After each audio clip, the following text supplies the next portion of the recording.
Would you breathe with me, please? Take it in and let it go. And again, and release. And one more deep, deep breath. And let it go.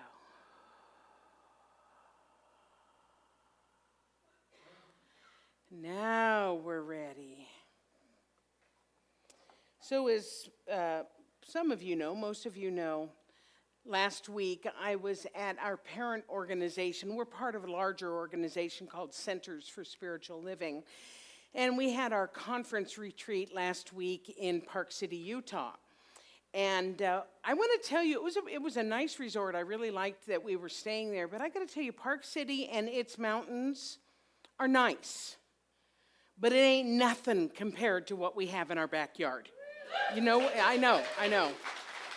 We are so blessed. We are so blessed. Oh, my goodness. So I was really inspired being at that retreat. You know, I don't get to be a student very often, and so I really like going someplace where, other than giving a talk, and, I do that all the time. That's kind of like my job, right? But the rest of the time I could just be there, and I could be a student, and I could just take it all in. I went to all the workshops. I listened to every talk. I was just fully present and fully there. And what happens, is that I get all kinds of good ideas. All kinds of inspiration for talks, and I write them down, and I plan them, throughout the year so that I can share them with you, all these insights, right? However, I'm still kind of processing the retreat. So what I decided to do was instead to share with you a different travel story that also gave me a lot of inspiration, gave me a lot of insight, and then I'll roll out what I learned starting next week. But I want to tell you guys that I know it seems like I travel a lot, and I do, but I really need to let you know something really, really important that's on my heart. I do it for you. I take these trips, I go on these things, I go to conferences so that I can get fresh ideas, so that I can become inspired. I'm telling you, I do it for you. You're welcome. You're welcome. So this story that I'm going to tell you, and it's a story on me, because I am nothing if not always able to kind of find humor in life, and in particular my own life. So this story happened on a cruise to Alaska a few years ago. How many of you have cruised to Alaska? Oh, not that many. Like this half of the room is like, really? We live in cold country. But anyway, so, and I know I told a cruise story a couple of weeks ago, but they really do inspire me. And remember, I do it for you. So this particular experience happened, and it taught me so much about the universe, and it taught me so much about how the universe works in my life when I am looking for it and I'm paying attention to it. And the universe is always working in our life, whether we're aware of it or not. You guys know that, right? It's always working in our lives, whether or not we're aware of it. So in my case, I'm aware of it most of the time, and then I fall asleep and I forget. So this is one of those stories. So here's the scene, right? I'm on this cruise with my two sisters who I travel a lot with, right? And what happened was we spent a lot of time on the back deck of the ship. If you've ever been on a cruise ship, you know what I'm talking about. So, we could see behind us the whole time. It's one of the few places on an Alaska cruise where it's actually warm enough to sit outside because, it's Alaska. What can I say? So, as you can see from the back deck, you can see the ship's wake for as far as the eye can see. All the way to the horizon, you can see the wake of the ship. Are you with me? This steady stream of churned up water that continues behind the ship this entire way. So, of course, as I'm observing this, and because I'm an observer of life, right, I'm thinking about this from a metaphysical viewpoint. Because we teach that everything in the world is made up of energy, right? And the energy ebbs and flows out and comes back in, and goes out and comes back in. So therefore, like a cruise ship, as we move through life, we are also leaving an energy wake in our path. Are you with me? Yeah. And just like a pebble that gets dropped into a pond that creates ripples that go out, so too does our wake continue to move out and touch the lives of the people around us. Are you with me? Are you following the analogy? Okay, good. So, have you ever experienced getting caught up in someone else's wake? Apparently, yes. Either positive or negative. Let me give you a for instance. Maybe somebody you know is in a grumpy mood. And even if they don't say anything, you know it the instant they walk into the room. Ernest Holmes calls it our mental atmosphere. I'm using wake for my analogy here. And what happens is if we are not super careful to counterbalance their wake, it's really easy to get caught up in their wake. And pretty soon you got caught up in it and you're grumpy too. And you're like, what happened here? So the reason for that is that we're all interconnected. We're all interconnected. We're intertwined, all of us together. And therefore, we cannot help but influence and be influenced by the people in our lives. Yes? You with me? So we are affected by their energy wake. It is part of the human experience, and we affect others with our energy wake as well.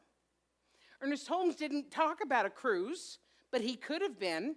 Ernest Holmes is our founder, for those of you who are new to the center, and he said this: unity is maintained between all people and individual mentalities who are in sympathetic vibration with each other. Individual mentalities who are in sympathetic vibration with each other more or less mingle and receive suggestions from each other. This is the meaning of mental influence, which is indeed a very real thing. So when you're like, wow, I can't believe this, believe it, it's true. So what happens is the more aware we become, the more awake, awake, but the more aware, the more awake we become, the more we become aligned and the consciousness of harmony and balance, which is what we all want. Yeah. And then we can withstand, or we can simply ride out someone else's wake. But as I mentioned earlier, it stands to reason if we can sometimes get caught up in somebody else's wake, that means that our wake also flows out from us, and it catches other people in it. Yeah? Oftentimes without meaning to. So I told you I was going to tell a story. This is a true story. The week before this particular cruise, and what I used to do is combine being gone for a trip or a retreat or a conference with a vacation. So that's what I did. I had just been at our organization's summer conference in Chicago. And it was a great conference. Again, we do have great conferences, but I was one of the co-chairs of the conference, so I had a lot of responsibility, right? So by the time I even got to the cruise ship, I was already kind of tired. And then, this kind of the embarrassing part, I was kind of whining about things because it was a different cruise line than I was used to going on, and I found myself finding fault with things. It was too crowded. I couldn't find my room. I didn't like the buffet. The stateroom was tiny. The casino was stingy. So my wake at the beginning of this trip was already pretty grouchy, okay? So the first morning of the cruise, and my sisters are like, okay, yeah, we're going to go over here now. You stay in the stingy casino. All right. So the first morning of the cruise, I decided that I was going to have a hot stone massage at the spa. And I figured it's just the thing to get my energy all realigned and everything, right? Looking forward to that. Yeah, you have hot stone massage, and they take the stones, and they move, they get them all slippery, and they move them all over your body, and then they place them different places. I mean, it's heaven, right? So I'm really looking forward to this. But remember I said that our wake affects people that we come in contact with, even if they're not aware of it? So my massage therapist for this was this sweet young little lady from Jamaica who did not have a lot of experience with hot stone massages.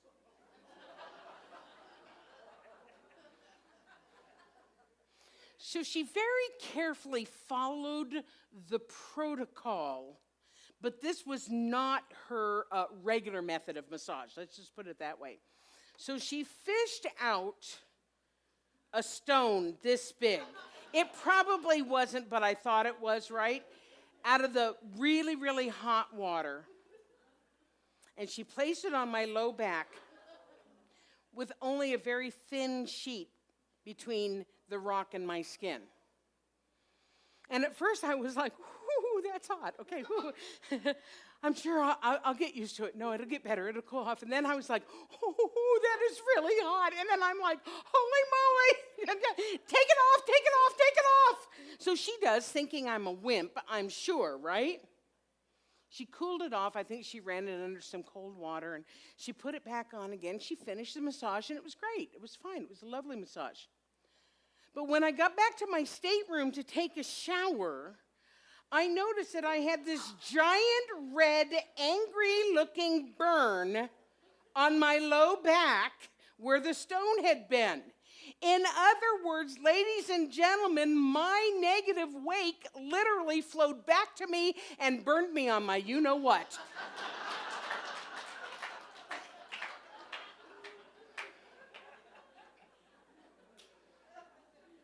Remember, I do it for you.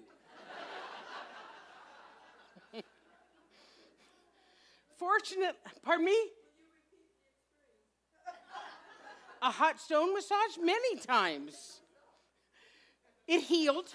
Lavender oil, lovely, slathered it with lavender oil, okay. But the message was very clear to me that I needed to make a change, right? So instead of finding fault and looking for the things that I didn't like, I shifted and started looking at the things that pleased me. The first thing was the cool air, because Chicago in the summertime is hot and muggy, right? I spent a lot of time looking out at that vastness of the ocean. Oh my gosh, if you ever need a reminder of abundance, just go look at the ocean. Because not only is it vast, but then you think about everything that's going on underneath the surface. All of that life, all of that multitude going on under the surface, it is breathtaking. I feasted my eye on the scenery that was all around me. Remember, it was before I moved to Alberta where we have those mountains in my backyard, right? So I'm just looking at this, and it is gloriously beautiful. So what happened was, absolutely, once I shifted how I was looking at things, what I was looking at, and how I was looking at it, the rest of the cruise was wonderful because my wake shifted. Yes, are you with me? Yeah. Everybody I was with was in a happy mood. There were no grumpy people. And once I got over my grump, and the staff was nice, and the cruise was wonderful. It proves what Albert Hubbard said. We awaken in others the same attitude of mind we hold toward them. We awaken in others the same attitude of mind we hold toward them.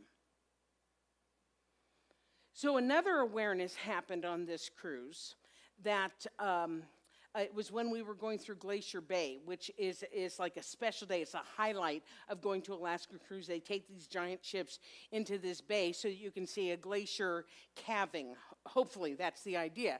And so what happens is that the captain slowly, I don't know that this is Glacier Bay, but you can see the captain slowly turns the ship around so that everybody on either side of the ship can see this happening. But here, I want you to notice something here. The wake followed the ship as it changed direction. Are you with me? The wake followed the ship as it changed direction. So again, I'm the queen of analogies, right? What that tells me is no matter what we're doing, no matter what direction we're going, we're still creating a wake because we can't help, we have no choice in that. But if we are headed in a direction that we don't like, we can make a necessary shift, and our energy, our wake, our vibration, whatever you want to say it, also shifts and changes.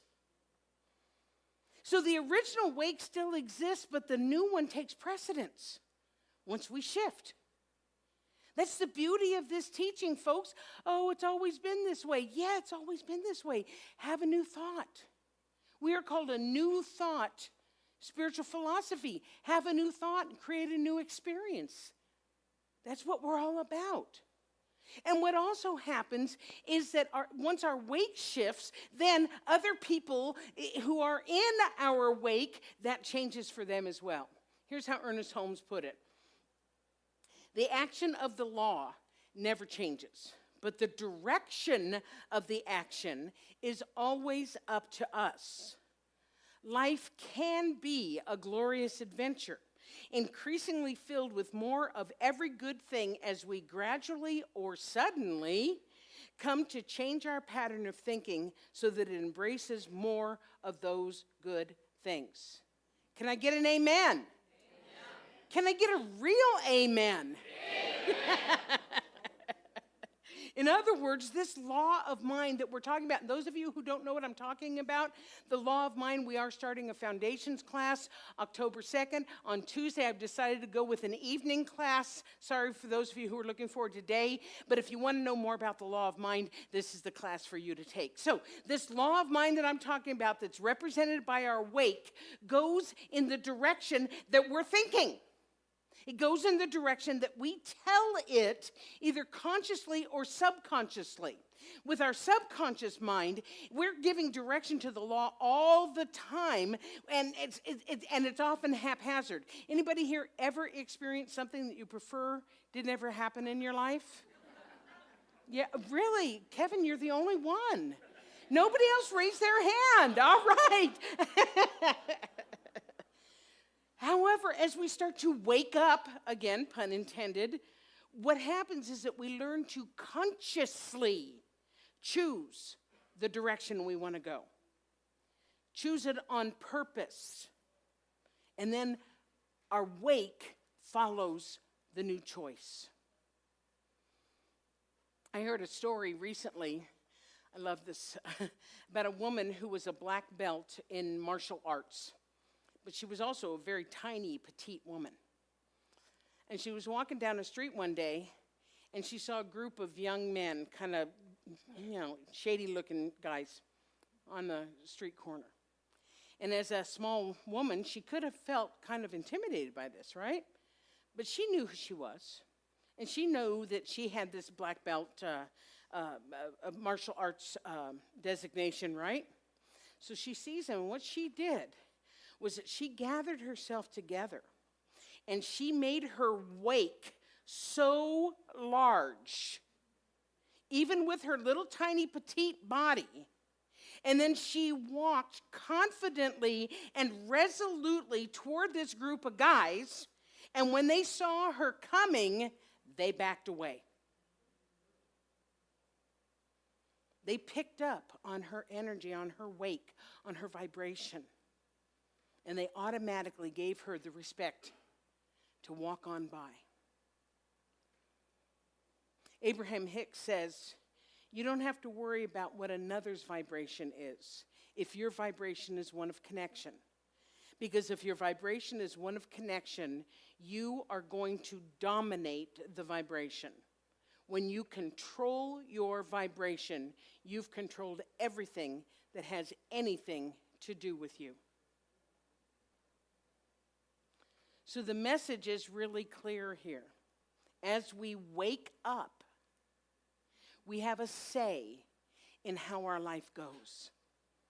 We don't have to be victims of a bunch of haphazard circumstances. We are powerful, creative, choosing expressions of life with a capital L. And especially true when we begin to create a wake of consciousness.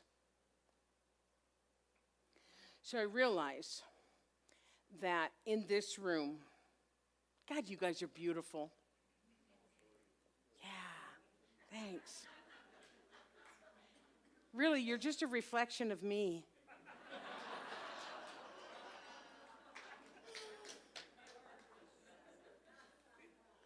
And I do it for you. Remember that, okay?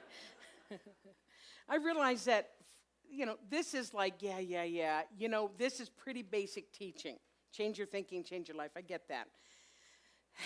And it is very simple. It is not easy. Because sometimes we fall asleep. There are times when we need refreshers of what we know. Yeah? You know what I'm talking about here.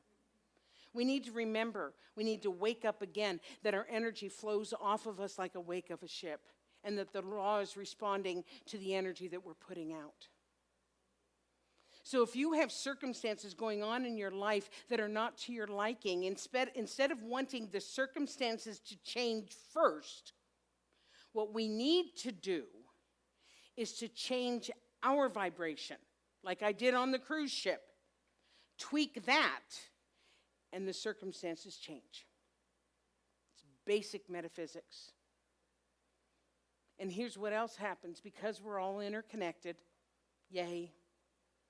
So when we shift, when we change our wake, the ripples go out, and it affects the people that we have in our lives. Negative, positive. I love what Sheena Stegnet said. You can make a difference in the world like a ripple effect just by changing one thought.